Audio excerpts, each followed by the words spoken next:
মধ্যপ্রাচ্যে যেন আগুন লেগেছে। একদিকে ইসরায়েলের আকস্মিক বিমান হামলা, অন্যদিকে ইরানের ক্ষেপণাস্ত্র বৃষ্টি। প্রশ্ন এখন একটাই, এই যুদ্ধ কতদিন চলবে? এর শেষ কোথায়? শুক্রবার ভোররাতে ইসরায়েলের 2 শতাধিক যুদ্ধবিমান ইরানের ভেতরে চালায় নজিরবিহীন হামলা। নিহত হন IRGCর প্রধান সহ 6 পরমাণু বিজ্ঞানী।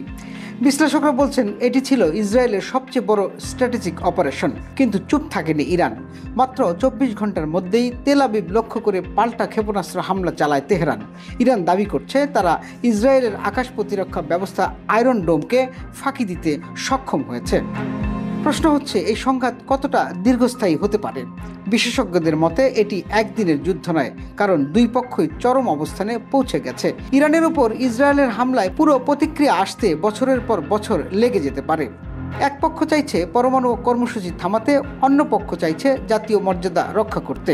ফলে এই যুদ্ধ সহজে থামবে না, বরং এটা গড়াতে পারে প্রক্সি যুদ্ধ, সাইবার হামলা ও অর্থনৈতিক অবরোধে। ইসরায়েলের প্রধানমন্ত্রী নেতানিয়াহু স্পষ্ট করে দিয়েছেন এই হামলা আর থামবে না। আর ইরান জানিয়ে দিয়েছে যুদ্ধ তাদের বাধ্য হয়ে করতে হচ্ছে। এই মুহূর্তে যুদ্ধ থামানোর সম্ভাবনা খুবই কম, বরং এটি গড়াতে পারে আঞ্চলিক যুদ্ধে, যেখানে হিজবুল্লাহ, হামাস, হুথিরাও যুক্ত হতে পারে। ইরান ইসরায়েলের যুদ্ধে এখন আর শুধু দুটি দেশের বিষয় নয়, এটি গ্লোবাল নিরাপত্তার প্রশ্ন। তাই আপনিও চোখ রাখুন আন্তর্জাতিক রাজনীতির এই উত্তপ্ত অঙ্গনে। টুটুল রহমান, খবর সংযোগ।